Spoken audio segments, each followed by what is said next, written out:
దాకా కూడా ఒకే రక్త ధార అలా కారుతానే ఉందంటండి. చిన్న ముళ్ళు గుచ్చుకుంటే మనము తట్టుకోగలమండి? చిన్న ముళ్ళు గుచ్చుకుంటే తట్టుకోగలమా? దేవుని బిడ్డలారా, తట్టుకోలేము.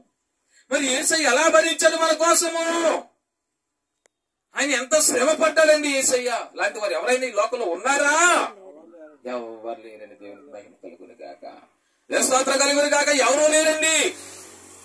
ఆయన ఒళ్ళంతా దెబ్బలే, పచ్చిపుండ్లే, ఎక్కడ చూసినా అరచేతుల్లో, కాయల్లో, ప్రక్కల్లో, శిరస్సు మీద, ఒళ్ళంతా, దేహం అంతా కూడా తూట్లైపోయింది. ఆ యొక్క రక్షకుడు కొడుతూ ఉంటే, కరుణతో కొడుతూ ఉంటే ఆ శరీరం అంతా గేలంలాగా ఉండేదంటే ముళ్ళు. ఎదుగుతారా? గమనించండి. దైవజనులు తెలియజేస్తా ఉన్నారు.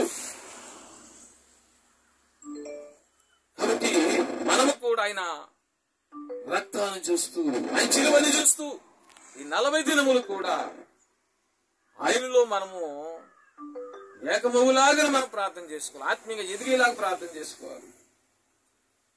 కాబట్టి గమనించండి, అందరూ కూడా గమనించి దేని బిడ్డలారా, 40 దినాలు కూడా మీ మందిరములకు వెళ్ళండి, ఆత్మీయంగా ఉండండి, శుద్ధిగా ఉండండి, భక్తిగా ఉండండి, దైవజనుల మాటలు వినండి. ఆ మాటల ప్రకారంగా మనము ఆ మార్గంలో, శిలువ మార్గంలో నడిచే ధన్యత దైవజనులు తండ్రి గారు, పరిశుద్ధాత్మ తండ్రి గారు మనందరికి దయచేయును గాక. ఆమేన్. ప్రార్థన చేసుకుందాం.